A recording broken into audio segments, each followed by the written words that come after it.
Hi, I got on boarded guys. 9:30 Pune पहुंच गई थी। लिखा रहेगा कि चेक इन टाइम 12 बजे से पहले नहीं। So hello everybody, welcome back to my channel. After very very long time इस चैनल पे एक इन्फॉर्मेटिव वीडियो आने वाला है, क्योंकि ये बहुत ही ज़्यादा प्रोबेबल टाइम रहता है कि ऑन बोर्डिंग शुरू हो जाती है। एक्चुअली ऑन बोर्डिंग तो जून से ही शुरू हो जाती है, लेकिन जुलाई ऐसा टाइम रहता है जब मेरी भी ऑन बोर्डिंग शुरू हुई थी, और जुलाई के बाद कंटिन्यूस ये हर मंथ रहता ही है। तो in this video we are going to discuss about the probable dates, फिर अकोमोडेशन, फिर onboarding documents etcetera etcetera. Congratulation to all, we finally won the world cup. हाँ, T20 वर्ल्ड कप है, लेकिन खुशी कोई कम नहीं है। So maybe we can move on from 19 November 2023. I'm really happy and extremely proud of my Team India. I hope you are. If you are happy with the Team India's win of World Cup, then please comment down below happy. And yes, without any further ado, let's get started. सबसे पहली चीज़ we are going to discuss in this video is probable dates. तो probable dates कौन सी हो सकती है onboarding की? जितना मुझे याद है, पास्ट 2 years के एक्सपीरियंस में देखा है, प्रोबेबल डेट्स होती है first week of any month, like mostly the first week of any month. जैसे जून का फर्स्ट वीक, देन जुलाई का फर्स्ट वीक। जून का मेरे टाइम जो हुआ था ऑनबोर्डिंग वो 5 जून था, लाइक फर्स्ट वीक। देन जुलाई में था 6 जुलाई, देन अगस्त में था 8 अगस्त, सितंबर में, फिर सितंबर से थोड़ा वेरिएशन शुरू हो जाता है, सितंबर से आ जाता है फाइनल वीक में। मुझे अच्छे से याद है लास्ट ईयर गणपति चल रहा था पुणे में, एंड गणपति सेलिब्रेशन बहुत ज़्यादा रहता है। तो उस टाइम इतनी ज़्यादा भीड़ भाड़ में मेरे दोस्त जब आए थे तो उन्होंने पहली बार पुणे का ट्रैफिक देखा था, और उस वक्त की ऑनबोर्डिंग डेट थी 26 सितंबर। उसके बाद अक्टूबर की थी 15 अक्टूबर। यहाँ और एक वेरिएशन आता है, मिड ऑफ अक्टूबर पे आ गया। फिर नवंबर में फिर से final week, that is last week, तो मे बी 26 और 25 नवंबर ऐसी कुछ होगी। इन्हीं 2 डेट्स में से था। एंड दिसंबर में कोई ऑनबोर्डिंग नहीं हुई अकॉर्डिंग टू मी। उसके बाद जैन शुरू हो जाता है, और जैन से अप्रैल तक वो वेराई होते रहता है, like first week, then mid, then last, then mid, then first, ऐसा होते रहता है। लेकिन मोस्टली जो ऑनबोर्डिंग प्रोसेस शुरू होती है वो जून से ही शुरू होती है। और इस साल भी बहुत लोगों के मैसेज आए मुझे इंस्टाग्राम पे कि उन लोग का ऑनबोर्डिंग शुरू हो गया है, and they are extremely happy with the procedure. So if you are going to get onboarded in the coming months, then this video is very important for you, so watch till the end. उसके बाद we will discuss about accommodation. तो accommodation में discuss करने लायक तो ऐसा कुछ बहुत ज़्यादा है नहीं। सबसे पहली बात यह है कि अगर आपका, मैं प्रोबेबल डेट ले लेती हूँ मेरे जैसा ही, मेरे एग्जांपल देके लेती हूँ। जैसे 6 जुलाई को मेरा ऑनबोर्डिंग था, 6 जुलाई को मुझे वहाँ प्रेजेंट होना था with my all the documents. तो मुझे 4 को निकलना पड़ा यहाँ से। मैं 5 को पुणे पहुँची, एंड मैंने 5 को वहाँ पे चेक इन किया। वैसे आपको जो मेल आएगा वहाँ पे लिखा रहेगा कि चेक इन टाइम 12 बजे से पहले नहीं होगा। 12 बजे आप अगर अकोमोडेशन सिलेक्ट करोगे, अकोमोडेशन आप ऑप्ट करोगे, तो आपको 12 बजे के पहले चेक इन ऐसा नहीं है अलाउड, ये लिख के मेल पे आएगा, but this is not truth. आप अगर वहाँ 9 बजे भी पहुँच गए तो आप उनको बोल सकते हो कि मैं जल्दी आ गई हूँ, तो प्लीज़ चेक मी इन। तो वो लोग आपको रूम की या फिर जो भी कार्ड की रहती है वो आपको दे देंगे, और आपका अकोमोडेशन साइन इन हो जाएगा। तो इसीलिए ये बात का डर बिल्कुल मन में मत रखो, क्योंकि मेरे साथ सेम हुआ था। मैं 9:30 बजे पुणे पहुँच गई थी, और मुझे यही लग रहा था कि अरे चेक इन टाइम तो 12 बजे, मैं क्या करूँगी 12 बजे तक यहाँ, किसी को जानती नहीं, घूम नहीं सकते, कुछ नहीं कर सकते। बट एक भाई थे मेरे, सो वही मुझे लेने भी आए थे ऑन स्टेशन, तो मैं उनके पीजी पे रुकी। फिर भी 12 बजे तक तो नहीं रुकी, 11:30 तक ही रुकी थी। इतना देर क्या करूँ मैं, इतनी बोर हो रही थी, और एक तो पूरी थकान, और वो नहाना था मुझे। और एंट्री करते ही, जुलाई का महीना शुरू था, तो एंट्री करते ही पुणे में जो बारिश हुई, मतलब हमारे इधर भी बारिश शुरू थी उस वक्त, अभी भी क्लाउडी वेदर है, सुबह बारिश आके गई है, पर वहाँ एंट्री करते ही पुणे की बारिश देखने मिली। और मैं ऑटो में बैठ गई हिंजेवाड़ी के लिए, क्योंकि मेरा अकोमोडेशन हिंजेवाड़ी में था, हालांकि मेरा रिपोर्टिंग सेंटर मगरपट्टा था।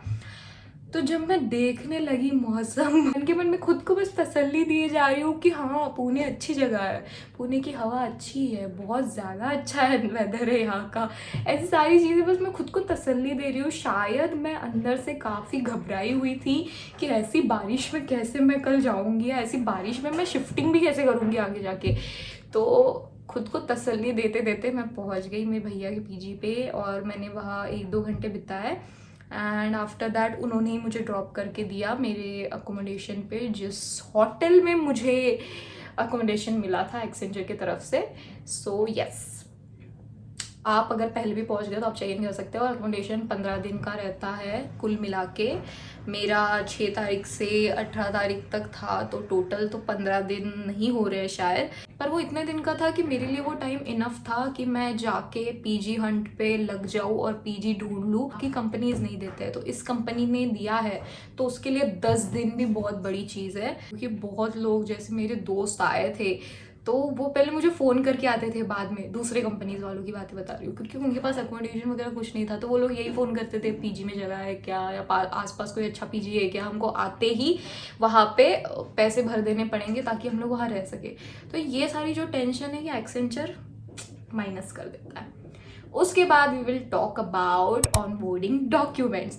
तो बहुत ज़्यादा हमें सवाल आता है कि ऑनबोर्डिंग डॉक्यूमेंट्स क्या। कल ही मैंने क्वेश्चन देखा कमेंट सेक्शन में, किसी ने पूछा था एजुकेशनल डॉक्यूमेंट्स जो रहते हैं हमारे, एजुकेशनल डॉक्यूमेंट्स में आता है 10+2 then 8 marksheets of your engineering, तो ये सब ले जाना ज़रूरी है क्या? तो नहीं, बिल्कुल भी ज़रूरी नहीं है।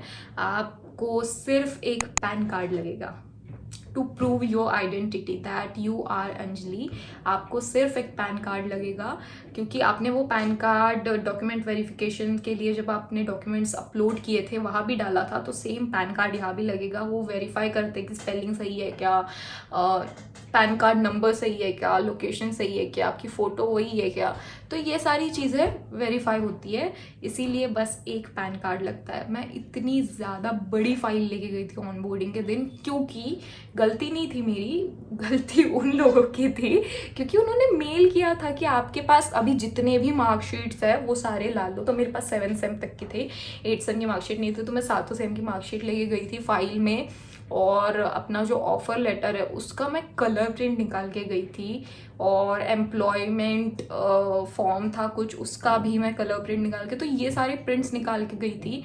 बाकी एक आइडिया दिमाग में था कि फॉर्म है, form 11 gratuity form, night shift वाला जो परमिशन फॉर्म रहता है, वो सब की प्रिंट नहीं लेके गई थी, क्योंकि दिमाग में वो आ गया था कि इनकी शायद प्रिंट नहीं लगेगी।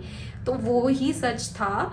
वहाँ जाके उन्होंने एक बुकलेट दी हमको, एक रेड कलर की बुकलेट रहती है, उसमें नंबर रहता है, उस नंबर के हिसाब से आपको बैठना पड़ता है वहाँ चेयर्स पे, और उसके हिसाब से ही आपको वेरिफिकेशन प्रोसेस के लिए आगे बढ़ना पड़ता है। तो वो जब मिली हमको तो मैं समझ गई कि अरे यही भर के देना है, यही फिल करके देना, और यही बुकलेट इनको रिटर्न करनी है। और सिर्फ वेरिफिकेशन के लिए लग रहा था पैन कार्ड, तो मैंने अपना वॉलेट निकाला चुपचाप से, वहाँ पे पैन कार्ड पड़ा हुआ था, पैन कार्ड लेके चली गई, बुकलेट सबमिट कर दी and done, I got onboarded guys. Then उसके बाद ऑनबोर्डिंग डे, तो ये काफ़ी मैं ख़त्म कर रही हूँ, शॉर्ट में ख़त्म कर रही हूँ ताकि आपको लोग बोर ना हो। मैं इसको बहुत अच्छे से डिस्क्राइब भी कर सकती हूँ, क्योंकि बातें करने की आदत मुझे बहुत ज़्यादा है, लेकिन बात ऐसी है कि आपका टाइम वेस्ट नहीं करना है मुझे, इसीलिए फटाक से आते हैं ऑनबोर्डिंग डे पे। तो ऑनबोर्डिंग डे पे कुछ नहीं होता है, जैसे 2 शिफ्ट्स में आपका ऑनबोर्डिंग होता है। पहली शिफ्ट रहती है 7:30 बजे की, दूसरी शिफ्ट रहती है 12:30 बजे की।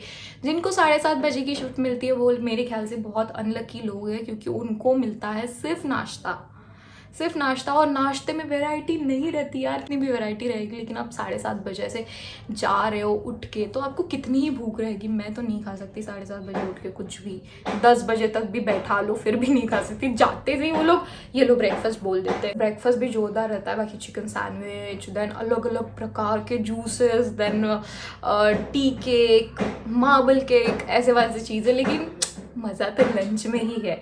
तो जो लोग भी 12:30 की बैच में जाते हैं वो लोग काफ़ी ज़्यादा लकी ठहरे हैं मेरे हिसाब से। फिर 12:30 बजे जाते ही आपको पहले आपका काम निपट जाता है। वो लोग सारी वेरिफिकेशन प्रोसीजर और ऑन बोर्डिंग के दिन जितने भी मैंडेटरी चीज़ें आपको बतानी रहती है, जैसे कि टेकजेनिक्स हो गया, टेकलीप हो गया, इनके बारे में इंफॉर्मेशन, और आपके आने वाले 6 महीने कैसे रहेंगे, आपका HR कौन है, आपका कैसा जर्नी रहने वाला है एक्सेंचर में, ये सारी चीज़ें आपको वहाँ एक्सप्लेन की जाती है। तो ऐसा नहीं कि बहुत माइक पे बोल रहा है कोई, तो बहुत बोर सेशन रहता है, बहुत एक्साइटिंग सेशंस रहते हैं, क्योंकि आप लोग नौकरी पे लगे रहते हो तो आपको बोरिंग चीज़ें भी एक्साइटमेंट लगने लगती है। तो या दैट्स इट। और फिर जैसे ही आपका पैन कार्ड वेरिफिकेशन वगैरह हो जाएगा, 2 बज जाएंगे ये काम करते करते, एंड फिर आपको प्रेजेंट किया जाएगा एक लंच बुफे की तरफ। और मेरी मतलब बदनसीबी है कि मैंने तब ये सब रिकॉर्ड नहीं करा था, क्योंकि मैंने यूट्यूब चैनल ही उसके बाद खोला है। यूट्यूब चैनल मैंने एक्सेंचर ज्वाइन करने के 2-3 महीने बाद खोला है, तो मैंने बिल्कुल भी वो सब रिकॉर्ड नहीं करा कुछ। मतलब तब ऐसा मकसद नहीं था, सिर्फ मेरे पास इंस्टा फोटोज़ है। तो आप अगर इंस्टाग्राम पे मेरे साथ जुड़े हुए हो तो हाईलाइट्स में जाके चेक कर सकते हो। मैंने पूरे खाने की एक एक डिटेल डाली है वहाँ पे। तो खाने में नॉन वेज वेज ऐसे दोनों बुफे लगे थे, अलग अलग प्रकार की रोटियाँ, अलग अलग प्रकार का सैलेड, अलग अलग प्रकार की चिकन यार, और इतना ज़्यादा यमी खाना, बिकॉज वो या तो रेडिसन ब्लू से आता है या तो ग्रैंड हैट से आता है। तो इतने इतने 5 स्टार 7 स्टार होटल से खाना आता है आपके लिए, तो और क्या ही चाहिए यार, मुफ्त का तोड़ लो बस उस दिन। सो ऑन बोर्डिंग डे इतनी यमी यमी खाने के साथ एंड होता है। बस अपनी कैब बुक कर लो और चले जाओ अकोमोडेशन। देन इट्स डे 2 होता है एसेट कलेक्शन के लिए। वो लोग आपको आपके प्राइवेट ईमेल आईडी पे मेल कर देंगे कि tomorrow you have to collect this asset from this place. तो बहुत लोगों को मगरपट्टा मिलता है एसेट कलेक्शन के लिए, बहुत लोगों को हिंजवाड़ी मिलता है। मुझे मगरपट्टा ही मिला था, क्योंकि मेरी लोकेशन भी उसके बाद मगरपट्टा ही थी। अगर आपकी लोकेशन हिंजेवाड़ी रहने वाली है तो आपको हिंजेवाड़ी से एसेट कलेक्ट करना पड़ेगा, पर क्योंकि हम लोग एबैप वाले थे तो हमको मगरपट्टा भेजा जाता है, हमको मगरपट्टे में पट्टाया जाता है। तो इसीलिए मुझे एसेट कलेक्ट करने भी मगरपट्टा जाना पड़ा। वहाँ पे एसेट्स में मुझे मिला मेरा लैपटॉप और हेडफोन। और अभी जब हेडफोन की बात याद आ गई है तो मुझे नहीं पता वो मैंने कहाँ रखा है।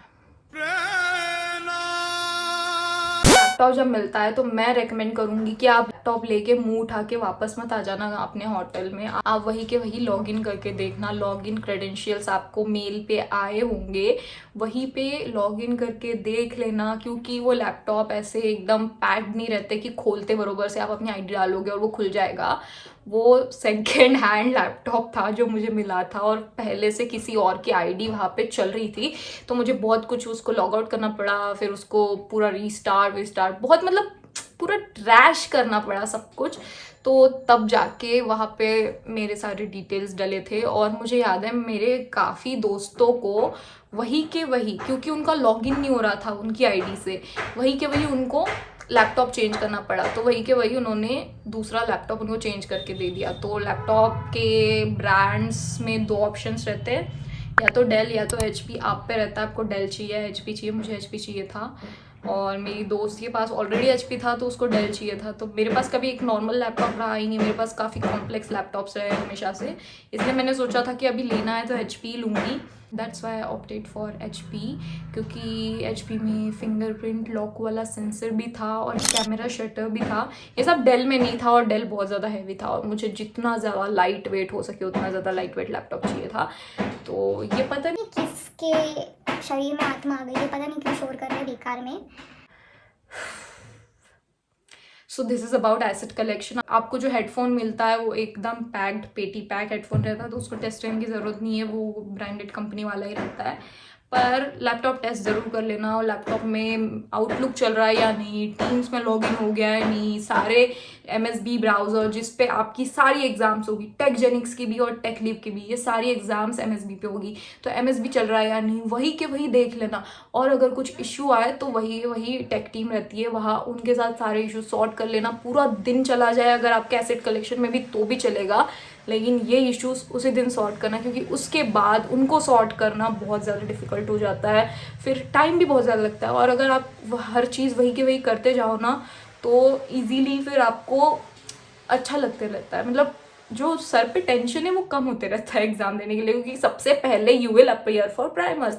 10 दिन के अंदर आप प्राइमर्स के लिए अपीयर होगे, तो MSB वगैरह सब शुरू रहना चाहिए। सब कुछ तो कवर कर दिया ना मैंने। That's it about today's video, guys. अगर वीडियो पसंद आई तो please like, share and subscribe and comment down for your questions. I'll be happy to answer them all. Bye bye.